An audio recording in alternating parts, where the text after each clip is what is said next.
I woke to a steel gate padlocked across my farm road. The HOA had locked me out of my own land. At the bulletin board, Karen's notice claimed my father's gravel lane was now common property. This is absurd. But within a day, my aunt, the county judge, read a formal order, and the clubhouse keys clicked into new hands, the flagpole outside, watching silent. And that, friend, was only the beginning. Let me take you back. Morning light washed the pasture. The new steel gate cut the gravel like a scar. My diner coffee cooled in my hand. The padlock hung shiny and smug. Lowell Tina called from the porch. "Is that new?" "New and uninvited," I said. She wrapped her sweater tight and came down the steps. We didn't talk loud. Out here, sound carries, and so do stories. I set my palm on the cold metal feeling grit where the weld had splattered. The post on the right had been sunk overnight soil, still loose boot treads pressed like exclamation marks. Tina angled her head, that look she gets when she's putting two and two together. Karen's bored. Or one of her proxies, I said. They've been itching to standardize access points for months. A throat cleared at the end of the drive. Our neighbor Dale, the kind who likes to be helpful exactly when it hurts, stood with a manila envelope and a practiced smile. "Morning. I was just heading over." He lifted the envelope. Friendly notice. I took it but didn't open it. There are things you can tell by weight and texture. Thin paper, heavy intent. The HOA logo sat crisp at the corner, that little pine cone they put on everything. Tina folded her arms. "Who authorized this?" I asked. Dale tipped his chin toward the envelope. "Per the board, your farm road qualifies as a common easement. The gate is temporary until proper signage and a keypad can be installed." I let the words wash over the gravel. Temporary has a way of staying. "It's all in the bylaws," he said, sheepish and firm at the same time. "Section, 11 point something. I know the numbers I said, and it came out softer than I felt. I also know where my father set the line." A truck rolled by, slow, the driver rubbernecking. I stepped aside, and the gate creaked when the wind took it. Squeak metal talking in a language I understood. Tina's hand brushed my sleeve, a reminder to breathe. "Look," Dale tried again. "This is just to keep things orderly. Karen asked me to deliver the humiliation," I said. He blushed. "Deliver the notice. Same thing today." He passed me a second page. "There will be a small assessment for the installation." "Course there will." Tina shifted her weight. Is the board planning to fence off the lake path too? Dale looked anywhere but at us. "I'm just the messenger." The envelope reeked of copy toner. I shut it and said, "We'll answer in writing." He nodded, grateful to be dismissed, and retreated along the ditch grass. The quiet that followed had edges to it. Across the field, our fence sagged the same way it has for years, honest about its age. Our road lay itself out toward the county lane where my father once parked his truck, a thermos dented on the dash, the radio mumbling farm reports. I could still see him measuring the tape line, bright as sun. Tina's voice gentled. "Coffee'll go cold." It already has. We drove into town anyway because that's what you do when you need to keep your temper from making the first draft.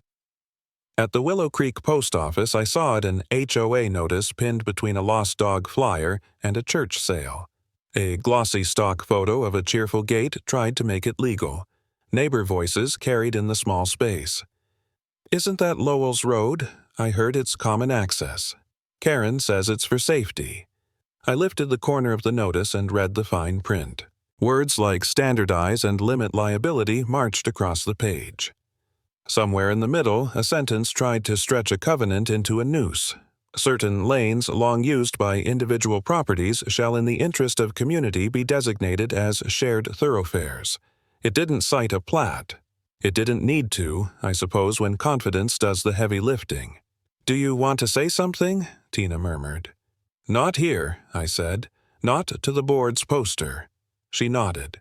The fluorescent tube above our heads buzzed like a gnat you can't swat.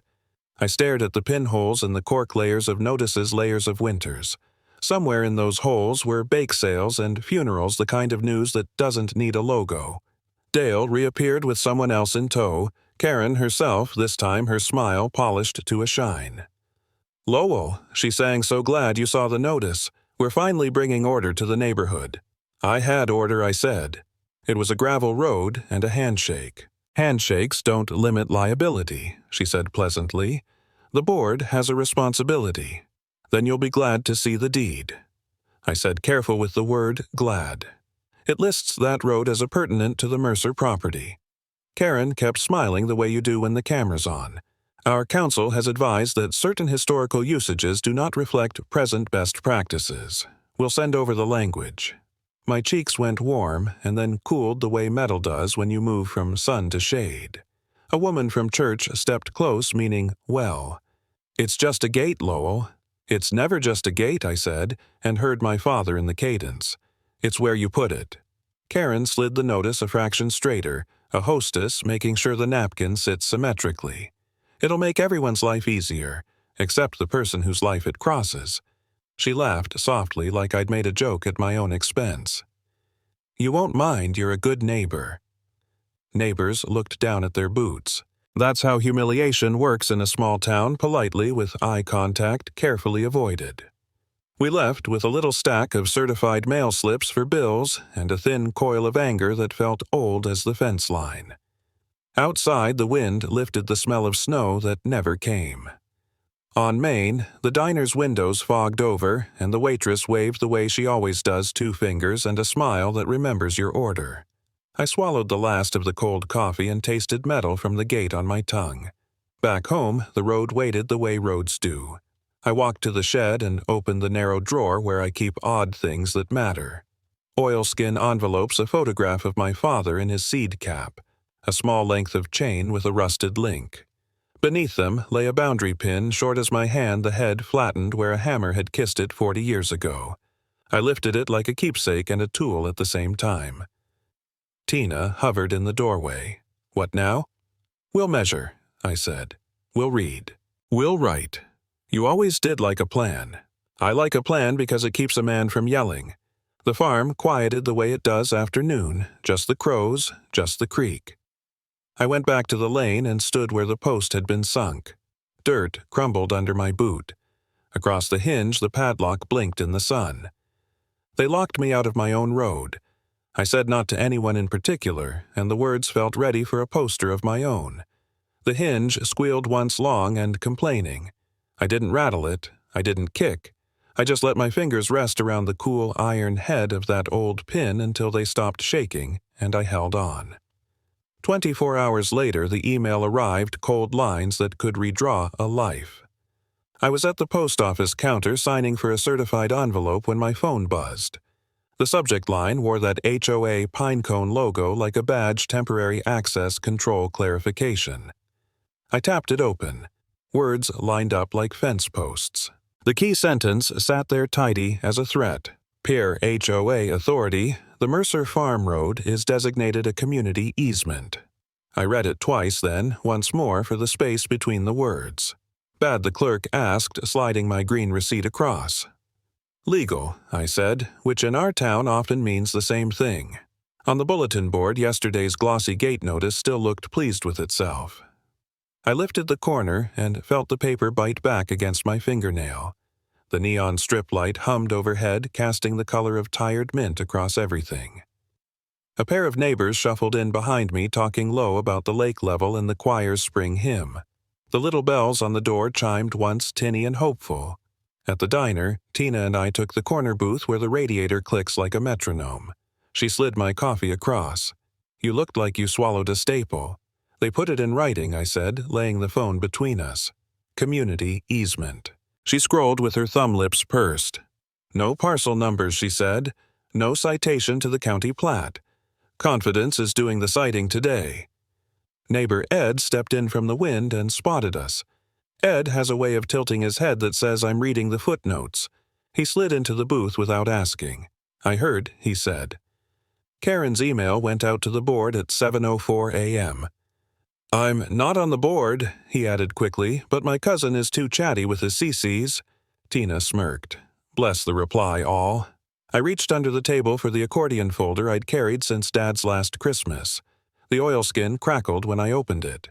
I laid out a copy of our deed, then a print of the HOA map from the welcome packet, two documents that should have been cousins and felt like strangers. Here, I said, tapping the deed. Grant County, Book 48. Page 193, recorded April 3, 1979. Together with right of ingress and egress by existing farm road from County Q to the dwelling. That's not poetry, but I'll take it. Tina leaned closer until her breath fogged a little crescent on the plastic sleeve. Ed pulled his glasses down. And the HOA map. It replaces nouns with pastel, I said. See the legend, common pathways shaded light green. Our lane is green now. Tina frowned. They didn't just color it, they thinned it. Look at the line weight. The radiator ticked steady. I traced the deed without touching the paper. The deed has a seal, I said. The county clerk's seal. If the map wants to argue, it needs more than a font. Ed pointed with the butter knife like a miniature survey rod. You're missing a stamp on the HOA map. No filed label. That means it's internal. Pretty, but internal. The waitress refreshed our cups without asking. Coffee breathed up warm and a little burnt. The neon sign in the window threw its glow over the folded deed. The blue made the notary stamp look like lake water. For a second, the whole booth felt underwater, the hum, the glaze, the plates stacked at the pass like stones on a riverbed. Lowell Tina said softly, "You okay?" "Just listening," I said. "Paper has a way of talking if you let it." Ed dabbed crumbs into neat lines. "You'll need the clerk's copy," he said, "and maybe the plat book. We can crosswalk the meets and bounds to the tax parcel map. Even Karen respects math when it's in columns." I nodded. "We'll certify everything. I'm not arguing feelings." Tina glanced at my phone again. "Do we answer the email now?" "Not yet," I said. "First, I want something to hold in my hand when I speak." She smiled at that the way she does when my stubbornness aligns with her patience. "I can stop at the clerk's office on my lunch break. They know me from permits." "You're a wonder," I said. Behind us, the booth by the window filled with choir ladies dividing up casserole assignments. "I'll bring the green bean," one said. "It travels." Ed cleared his throat. "You know he said if this doesn't budge, your aunt could nudge." "My aunt?" "Your aunt." "The judge," Tina said, eyes sparking just a little. "She'd have a field day." I chuckled despite the knot in my stomach. "Let's not lead with the gavel." Tina lifted the deed page by its corner, careful of the plastic. "Seal," she said. "Raised, not printed. And ink that's bled into the fibers." Ed tapped the HOA map. "This one is laser-cut cute." The waitress set down a plate of fries none of us ordered and moved on. "On the house," she said. "For whoever's arguing with the committee, we didn't touch them." I pulled the deed toward the light, and there it was, a hairline discrepancy I hadn't noticed the first dozen times. The county's embossed seal sat slightly off. True, one spoke of the little star longer than the others, an old die with character. On the HOA map, the seal was perfectly symmetrical, printed and flat. It wasn't a seal. It was a picture of belief. "There," I whispered. Tina leaned in. "What am I seeing?" "Imperfection," I said, "and I trust it more than anything symmetrical. The county's mark is a tool. The board's is a costume." Ed exhaled. "That's your hinge. Imperfection proves it's not cloned." Something settled in my chest the way a drawer does when it finds the groove. The hum of the neon pulled back and the room rose into clarity. The waitress laughing, the choir ladies listing hymn numbers, the radiator ticking off one more minute lived and counted. "They redraw lines," I said. "But not my life." Tina met my eyes. "That's the line." "Put it in the letter," Ed said. "I'll start now," I said, sliding the phone back to the center of the table. I opened the email, let the cursor blink once, twice like a pulse I could steady. Then I read it aloud so our corner of the diner could hear the shape of it. Per HOA Authority. This road is community easement. The words hung in the neon air. The waitress passing slowed a fraction. The choir ladies paused mid-casserole. Proof isn't always a stamp. Sometimes it's a sentence said out loud and weighed by the room. I closed the message and tucked the deed back into its sleeve. "We'll answer in writing," I said, "with numbers and with the truth."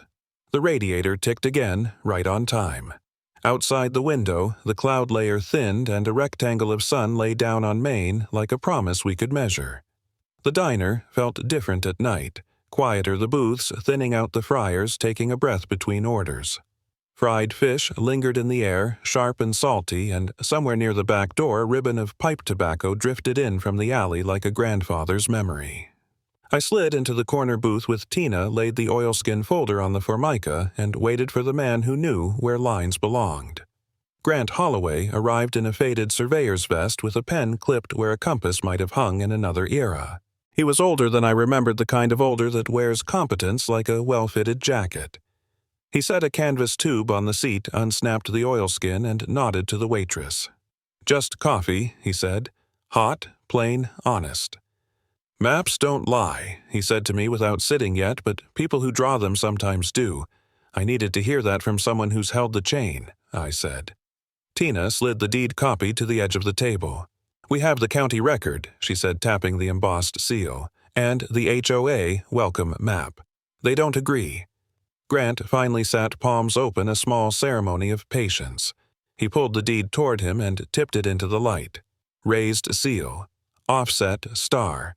Clerk's old stamp. She uses the hand press that squeaks on the downstroke. He smiled as if hearing it. "Good. Now the other." I placed the HOA map beside it, a pleasant green snake of pathways winding where our road was. He didn't touch it at first. He measured it with his gaze. "Legend says common drawing says convenient," he murmured. "That's the kind of convenience that gets men into meetings." The coffee arrived, 3 cups and a pot. He poured, didn't sweeten, let it cool. The steam thinned, then thinned again, our silent metronome. Tina laid a small ruler along the edge of both papers. Grant fished a plastic loop from his vest and bent so close his breath made the deed's plastic sleeve bloom and fade. "Here's the thing," he said. "Right-of-way language in the deed is not a suggestion.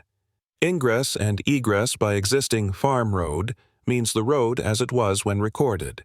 You can clean the ditch, you can top with gravel. You can't move the mouth without chewing someone's title." HOA says common easement, I said. "They can say many things," he said.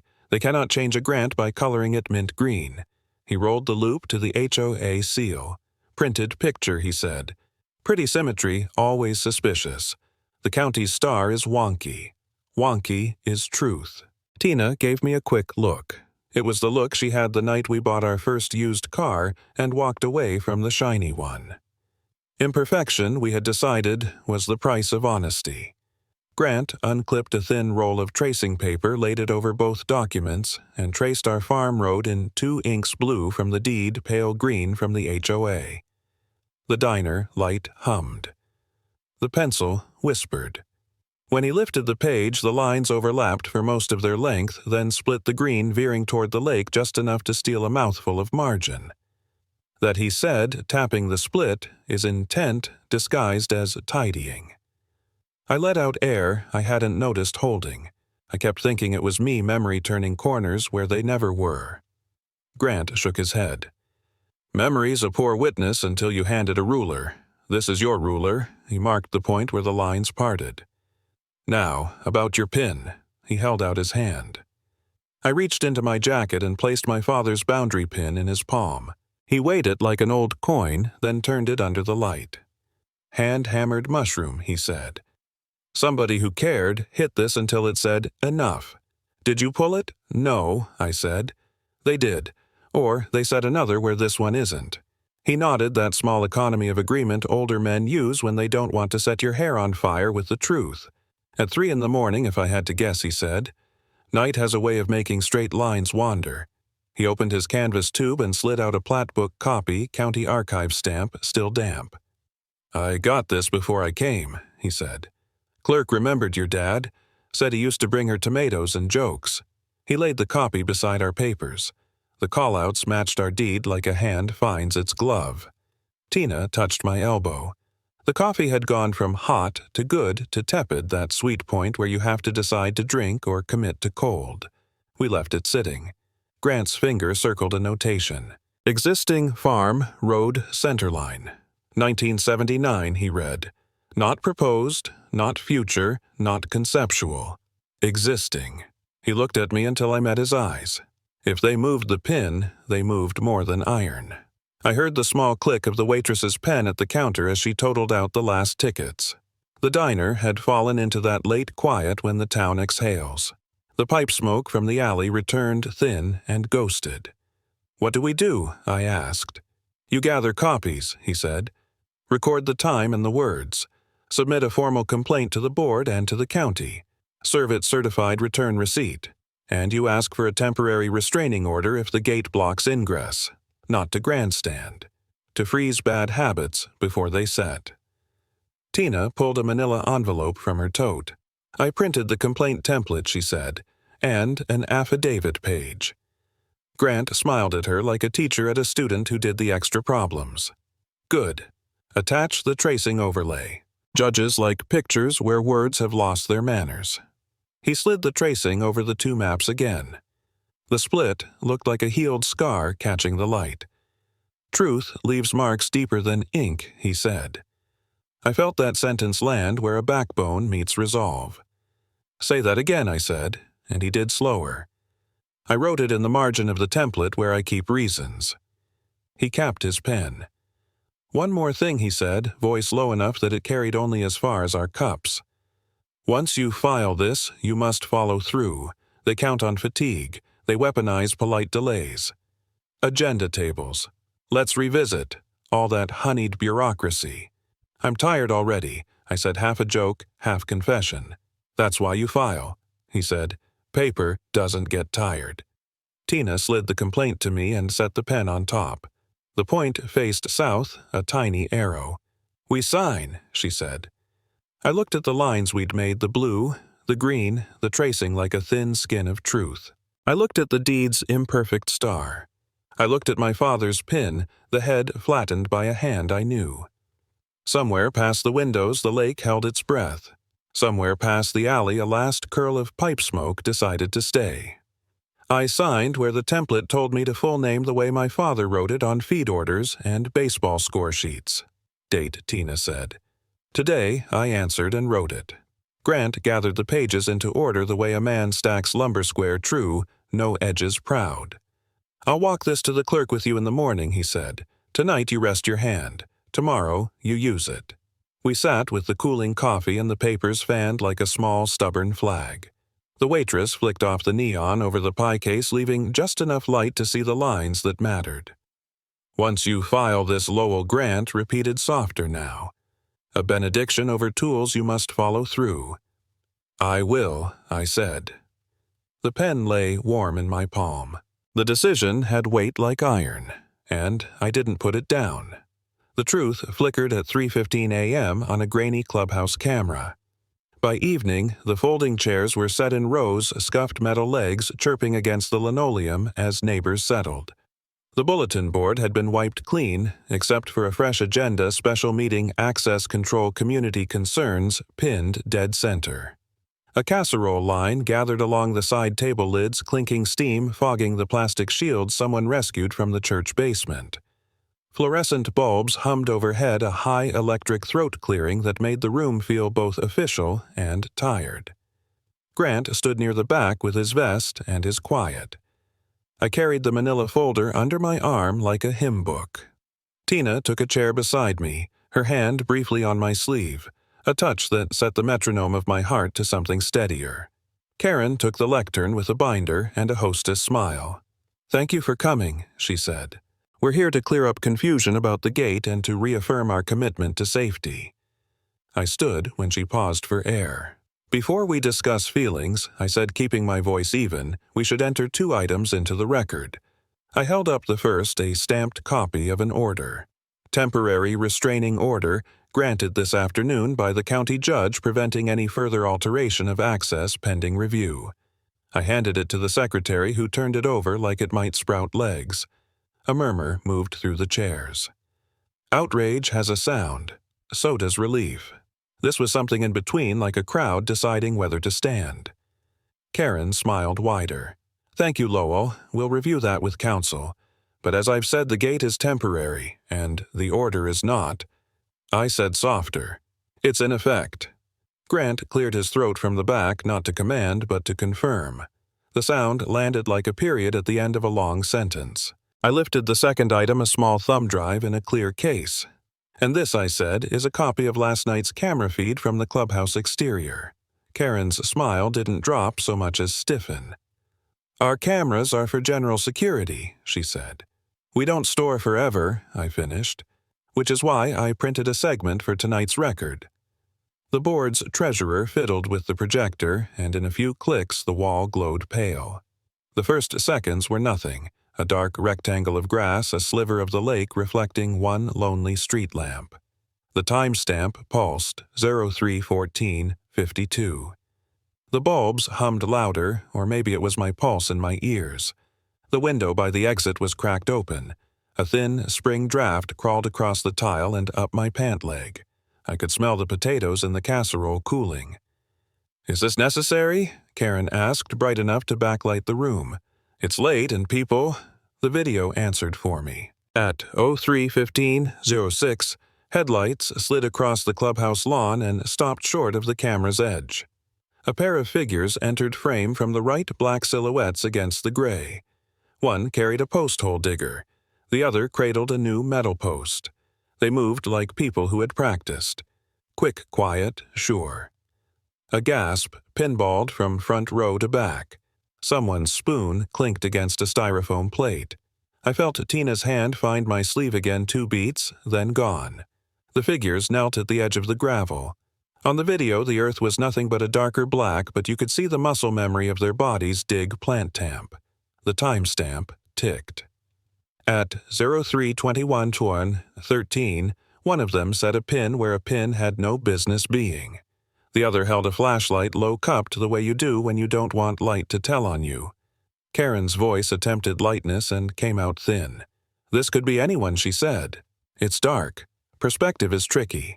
Grant stepped forward 1 row, not to the lectern, just enough to lend weight. "Perspective doesn't change. Timestamps," he said mild as a level bubble. The figures finished. At 03:24:02, a pickup eased back into a slow, roll taillights, smearing the grass with a red that looked almost tender on the washed-out screen.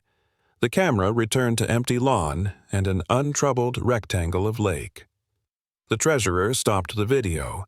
The room exhaled, and then, as if embarrassed to have breathed, inhaled again. Folding chairs creaked. Somewhere a child coughed small and lonely. Karen's smile recalibrated. Even if, hypothetically, someone placed a post near the right-of-way, she said it doesn't change the fact that our covenants allow for reasonable placement is not a hypothetical, I said, and laid the printed stills on the table, one after another. These are pulled from the feed at 03:15, 03:21, and 03:24. And this, I added, setting down the overlay Grant and I had traced, is the Farm Road centerline from the deed overlaid on the board's pastel map. The secretary leaned in despite herself. Ed from the second row whispered, "Look at the drift to no one and everyone." I held up the TRO again so the back rows could see the clerk's crooked star impressed into the paper. "Paper remembers what power forgets," I said. A stillness followed that didn't feel like surrender. It felt like learning, the kind of quiet when a room tests the floor under it. Karen tried one more angle. "We appreciate your thoroughness," she said, "but the board has to weigh safety for everyone. If the gate helps us coordinate what Tina asked from her chair not rising, just letting the question sit at a human height. Neighbors or obedience?" The treasurer cleared his throat. "We were told the pin was already loose, that it needed fixing." "By whom?" Ed asked. "An anonymous tip," he said, and regretted the words the instant they swam into the air. Grant didn't move. He didn't have to. The video had done his work for him. I picked up my father's boundary pin from the folder brought tonight as proof of memory and set it on the lectern's edge where the fluorescent light could find the old hammer marks. "This pin never moved," I said steady until you did it. The sentence didn't echo, it landed. You could feel the weight of each word as if they'd been poured into molds and allowed to cool. The draft from the open window brushed the papers and made the TRO page lift then settle again like a nod. A woman in the third row put a hand to her mouth. The child, who had coughed earlier, leaned into his mother's sweater. Chairs stopped creaking. Even the bulbs seemed to dim a fraction as if the room conserved light for the sake of accuracy. No one clapped. No one shouted. Proof doesn't need volume. It needs space. The projector's blue standby screen washed the wall with a dull calm. I stepped back from the lectern and let the documents sit where they were most comfortable in the open under bad lighting among neighbors and casserole steam. Karen's binder lay closed now. She wasn't smiling. Her eyes did a small frantic scan, a person looking for a door that isn't there. The crowd went quiet in a way that felt like a shared decision. Faces turned as one to the head table, eyes on Karen, waiting. Sunday smelled like sugar cookies and new paint, the kind of open-house perfume that tries to sell you on a life you already have. Cars lined Willow Creek Lane. The for sale sign had sprouted overnight near the lake path, white post, clean as a clinic. By the time Tina and I walked up the flagstone, my jaw had already decided it didn't like this house. Inside, a realtor, in a dark blazer, arranged flyers on a farmhouse table. A candle burned something called Lake Breeze, which smelled like detergent and nostalgia. Neighbors milled around pretending to admire crown molding they'd all seen before. Grant stood by the staged bookshelf with his canvas tube and a patience that made the room feel measured. Karen floated in a step behind the realtor, hands clasped in practiced welcome. "Lowell," she said, bright as polished chrome. "So glad you could come. We're showcasing a rare opportunity. Private lake adjacency, improved access. Improved for whom I asked." The realtor turned the smile toward me, the one that says I've handled tougher than you and sold them breakfast nooks. We're under contract, but we welcome backup interest. Please take a brochure. I took it. The plat on the back wore the board's mint green confidence. The line that was once my road had been thinned to a suggestion, then absorbed into a gentle green halo called Common Approach. I folded the brochure twice the way you fold a bad idea so it takes up less space. Grant cleared his throat. "We have something for your table," he said.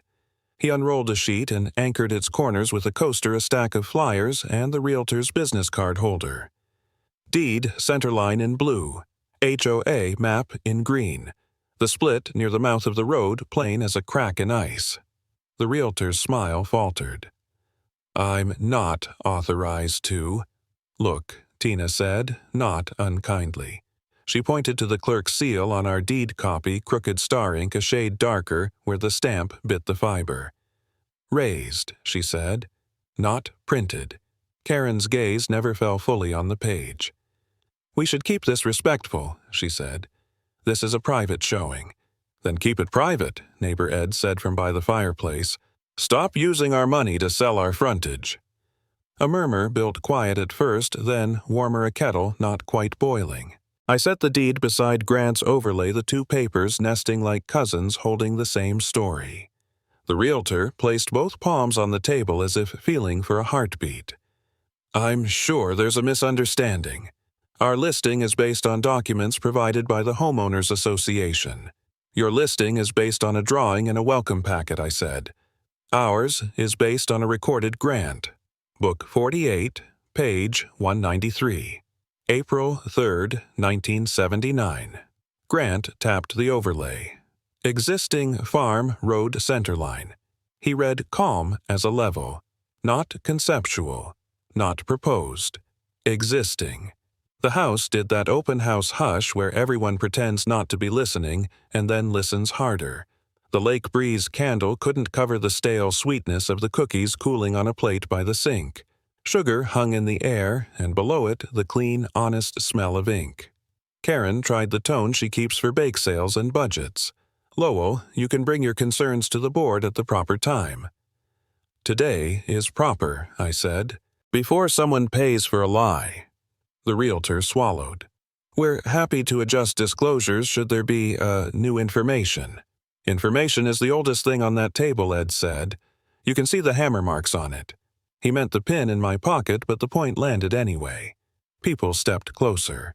A neighbor, who usually talks only about walleye, leaned over the map. "That green's stealing," he said simply. Tina touched my sleeve. Our silent signal for breathe and count. I breathed. I counted. Grant slid the deed copy forward until the seal caught the window light. "Friends," he said, "I've worked right of way since before most of us died. If a line moves but the deed doesn't, someone moved the wrong thing, or the right person, someone muttered." The realtor glanced at Karen, then at her own phone, then back to the table. The professionalism softened just enough to let the human through. "Is this truly recorded?" she asked me directly, all the staging tone gone. "It is," I said. "Clerk certified. Return receipt in my truck." A silence gathered that wasn't deference but deliberation. I caught the soft tick of the staged mantel clock pretending to be old, the faint wheeze of the HVAC making the white curtains sigh. Outside, a car door thumped and then didn't drive away. Sunday waited on the lawn like it had all day. "A fake map sells nothing," Tina said. The realtor closed her eyes for a beat, the professional equivalent of a nod. Then she reached for the stack of flyers. "I'm sorry," she told the room. "I'm withdrawing the listing pending clarification. Please leave your names if you'd like. Notice if it reappears." Karen's smile cracked. "This is premature," she said. "We have procedures." "We also have ears," Ed said. Several neighbors murmured yes, the word quiet but unanimous. Grant rolled up the overlay as carefully as he had unrolled it. Paper clicked against cardboard, a small, satisfying sound. Tina handed me the deed. I slid it back into the plastic sleeve and felt that tiny relief you get when a clean page is safe again. The cookies on the counter had gone from warm to tired, their aroma collapsing into sugar and regret. "Folks," the realtor said, voice steady now that a decision had a place to sit, "thank you for coming. We're going to step outside." People filed through the staged entry, polite as always, but their eyes said more than their mouths. On the porch, the air tasted like thawing soil and a morning that could remember itself. We stood in a loose half circle on the lawn. The for sale sign looked smaller than it had an hour ago, its white too bright against April grass. The realtor walked down the path, heels careful on the stone, and paused at the post. She reached up and lifted the rider that read Lake Adjacent, then the panel with her name, and finally, without theater, without apology, the crossbar itself. Screws squeaked. Wood eased free of wood. No one clapped. No one needed to. The sound of the sign coming apart was applause enough. She carried the pieces to her car, laid them in the trunk, and closed it gently. Karen stood with her binder held like a shield and watched a sales pitch turn back into a house. "Lowell," she said, the brightness gone to gray. "This isn't finished." "Agreed," I said. The realtor walked past us once more, met my eye, and gave the smallest incline of her head, professional, grateful, resigned. Then she stepped onto the lawn and, with the same quiet efficiency she'd used to set the table, reached down and pulled the post from the ground. Soil clung to its foot like an argument that had run out of words. She carried it to the curb and set it upright against the snow stake. The lawn looked oddly naked honest in a way that was hard to market. We stood in the stillness that follows a changed mind, every neighbor counting his own decisions. The sign was gone as fast as it had appeared, and the morning finally belonged to the truth. The clubhouse smelled like folding chairs and coffee that had been warm for too long. Someone had lined casserole dishes on the side table, tinfoil tents catching the fluorescent light like small aluminum roofs. The bulletin board wore a fresh square of cork where last week's argument had been thumbtack scars, like constellations. Outside the double doors, the lake moved under a thin skin of wind, and every so often a slip of that air wandered in and straightened the paper edges on the sign-in sheet. Aunt Margaret stood at the far end of the lobby, coat unbuttoned, the kind of blue a judge can wear on a weekday without announcing it. She wasn't in robes. She didn't need them. Her voice carried authority like a lantern, clean, steady, not interested in where you'd been so much as where you meant to go. Tina touched my elbow, once a quiet reminder that this wasn't about spectacle. It was about putting things back where they belonged. "Good afternoon," Aunt Margaret said, and the room stilled the way a porch quiets when a hymn begins. "We are here to read an order and set it in motion." She unfolded the transcript. Paper whispered. The fluorescent hum settled into a pitch that felt like listening. Cause number 19 CV 274. She read, Mercer Yesu Willow Creek Homeowners Association. She raised her eyes not unkindly toward the board's table. Temporary injunction granted. The association is enjoined from altering, restricting, or obstructing ingress and egress by the existing farm road from County Q to the Mercer dwelling pending adjudication on the merits. The words did their work. They didn't ask permission. They simply described the air we were now breathing. Karen sat with her binder shut and both hands folded on top of it the way a person holds a book in church when the sermon moves closer than comfort. The treasurer stared at the sign-in pen like it might offer terms. Aunt Margaret continued each clause set down as carefully as a plumb line. The association shall remove any physical impediments placed within or at the mouth of said farm road. Shall deliver to the clerk copies of any maps, plats, or drawings that purport to redefine common areas touching said road, and shall refrain from any communication suggesting shared ownership of that road absent record evidence. She paused, looked at the room. You will find the signature and the seal at the end. She turned the last page. The crooked County Star impressed the paper with its honest imperfection. The clerk's ink had bled into the fibers. It looked even from 5 feet away like something made by a human hand, and therefore trustworthy. Tina exhaled a breath she'd been holding since Sunday. There it is, she said under her breath. Aunt Margaret folded the orders back into their envelope. Now, she said, we will tend to the small matters that become large if left alone. She nodded to the board secretary. The woman rose as if at a roll call and found the ring of keys. They hung together like a gathered history, the office, the supply closet, the back gate's old padlock, long retired but still riding the circle. Aunt Margaret held out her palm. The keys made a bright little sound as they settled, a sound like rain finding a tin roof, like relief discovering metal. Who is the designated custodian? Aunt Margaret asked. The treasurer cleared his throat. Per the bylaws, the president held day-to-day custody. The bylaws, Aunt Margaret said kind, even there are not contrary to the order. They bowed to it.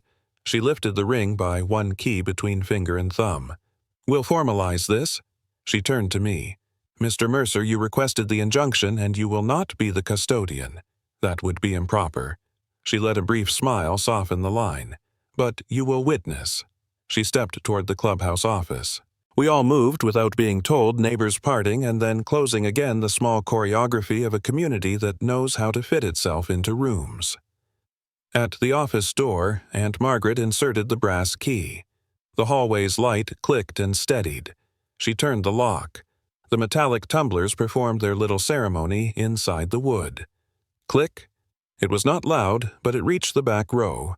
The sound traveled the way truth does, quietly and all the way. She swung the door open, checked the desk drawer where the petty cash tin slept, glanced at the file cabinet where the welcome maps were kept, and nodded to herself. Inventory will be conducted by the clerk, she said to the room. The association will provide access. Disputes about copies are resolved by making 2. A laugh slipped out of someone relieved, then folded back into silence. We returned to the lobby. Aunt Margaret handed the keyring to the clerk who had come over from the courthouse with a canvas bag and a short pencil. Temporary custody, she said. Chain of possession recorded. The clerk wrote the pencil, making small, dry sounds like careful footsteps. Then Aunt Margaret took the final piece from her envelope, the notice printed in block letters. Under court order. Ingress and egress by existing farmo. Owed preserved alteration or obstruction. Prohibited pending further order. She carried it to the glass of the clubhouse door. The tape stuck with a soft reluctance. Spring air never makes sticky things easy. She pressed the corners firm like a bake sale flyer, knowing paper speaks louder when it sits straight. Behind me, a child whispered, "Does that mean the gate goes away?" And his mother squeezed his shoulder and said, "Yes, honey, it means we can walk like we used to." The board was silent. Sometimes the most honest answer is the one you don't give when the paper already has. Karen stood.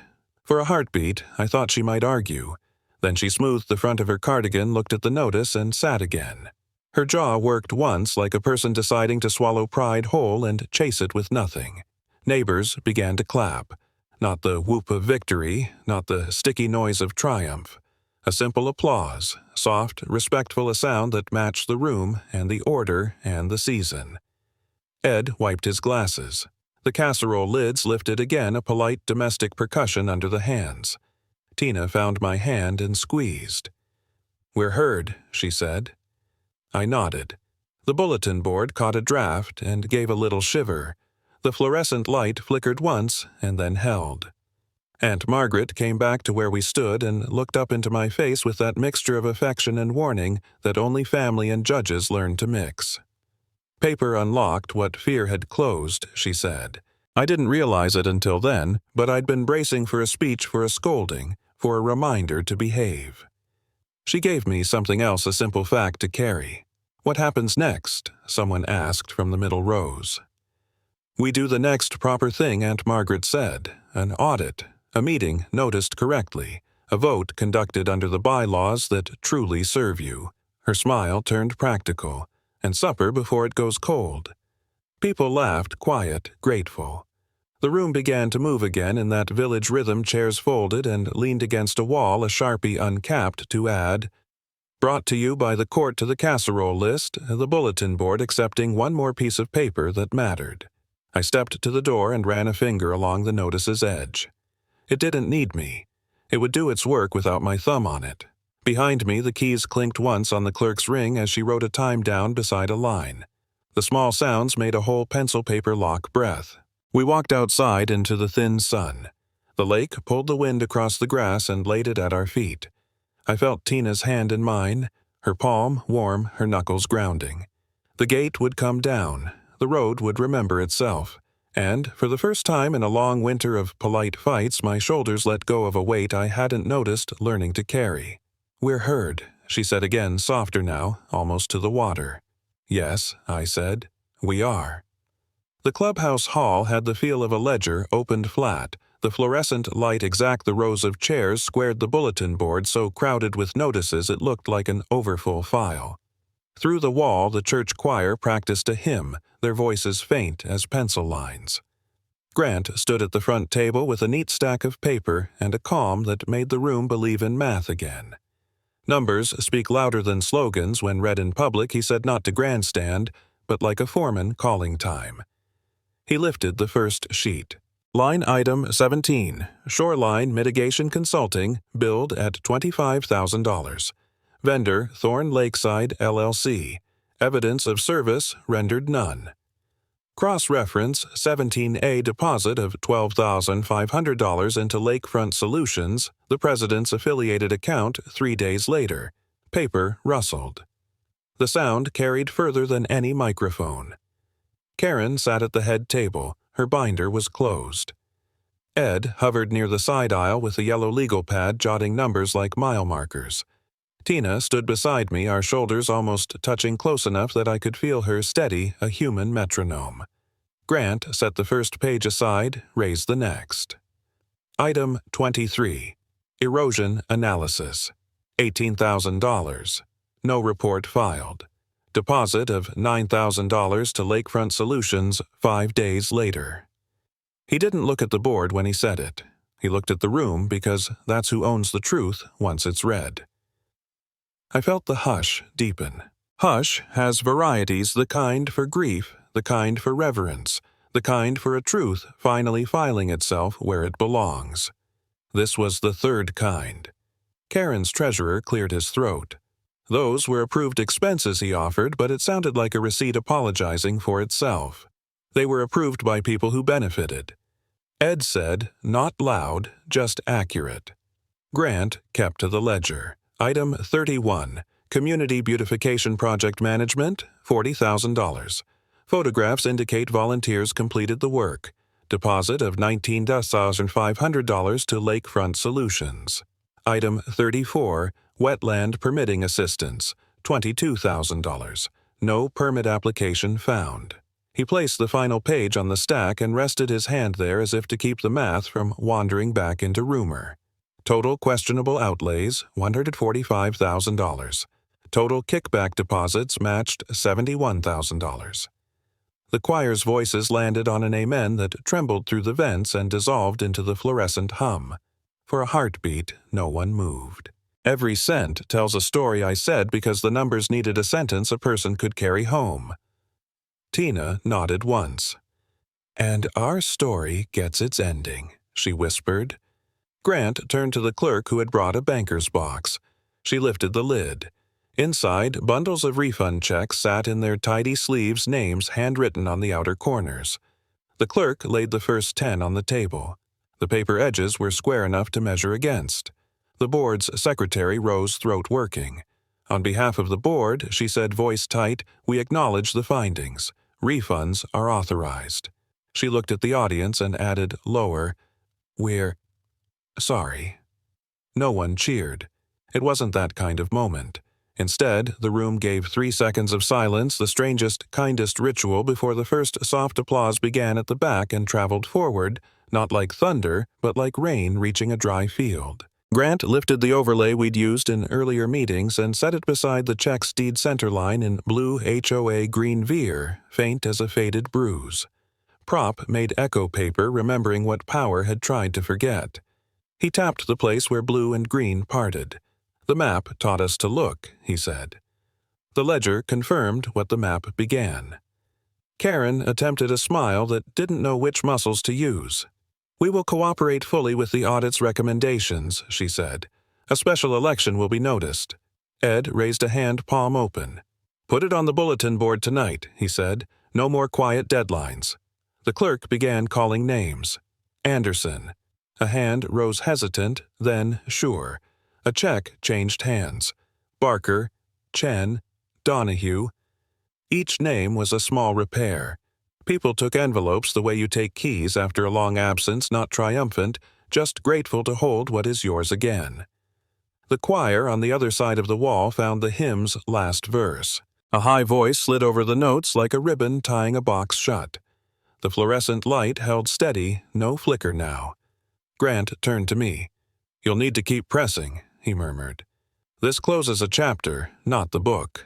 I know I said and felt the weight shift inside me from anger to the kind of work you can schedule. Tina looked down the aisle at the table of checks, then back at me. We should stay and help pass them out, she said. Yeah, I said. We should. The board's secretary placed a stack of election forms beside the refunds. The clerk taped a typed notice above them. Special Election Board vacancies nominations accepted through Friday 5 p.m. at the clerk's office. The paper lay perfectly straight. Someone had learned to use a level. Mercer, the clerk called. I lifted a hand, surprised to hear my own name in the middle of what felt like everybody else's repair. She smiled, passed me an envelope that wasn't a refund, just a printed copy of the injunction and a note in pencil transfer order in preparation. I slid it into my jacket, another small piece finding its place. The applause ebbed to a rustle. The whispers grew a little braver. Someone brought in a plate of lemon bars from the church kitchen. Powdered sugar fogged the edge of the table like early frost. At the end of the row, the refunds not yet claimed sat in a neat, accusing stack, weighty in their waiting. The clerk squared them with the side of her hand. Grant closed his folder. The room took a collective breath as if the page had finally turned without tearing. On the table, the unclaimed envelopes stayed where anyone could see them, proof sitting patient as paper does, asking only to be picked up. The keys changed hands, and with them the story of our road. Late summer dusk stretched long shadows across the clubhouse lawn. Neighbors gathered with casserole dishes, lids rattling in the breeze while cicadas droned their dry chorus from the trees. The church choir's hymn carried faintly through open windows, a thread of harmony weaving the evening together. The bulletin board, overstuffed and thumbtacked with reminders, now held the one paper that mattered most, the transfer order. Aunt Margaret, dignified even without her robe, read it aloud. By order of the Court, custody of Clubhouse property and governance of Willow Creek Homeowners Association is hereby transferred pending election to community trustees. Her voice rolled steady lantern-like across the grass. Karen stood at the edge binder, hugged close, forced to listen. The words she had once bent now bent her. Grant, quiet sentinel again, set a small bronze plaque into the earth near the driveway. It framed my father's rusted boundary pin under glass. Mercer Road Estine. 1979, held in trust by community. Neighbors leaned in murmuring approval. Tina brushed my sleeve, her smile soft. "It'll outlast us," she said. The clerk produced the clubhouse keys. Their metal caught the dusk light glinting like a small constellation. One by one, they were placed into the new trustee's palm, the clink, crisp ceremonial. The neighbors bowed their heads for 3 seconds of silence. Then, as if on cue, the hymn inside swelled voices joined by those outside humming some singing under their breath. An echo became a ritual. A community became itself again. Karen lowered her eyes. Pride had no place left to perch. She bore witness to her loss, a quieter punishment than any shouted verdict. Later at home, I sat on the porch swing. The wood creaked in rhythm with the cicadas' dusk gathering on my shoulders. Tina brought out the radio, its warm hum filling the spaces the choir had left behind. The farm road stretched unbarred into the evening, carrying our story forward. Paper and patience outlive power.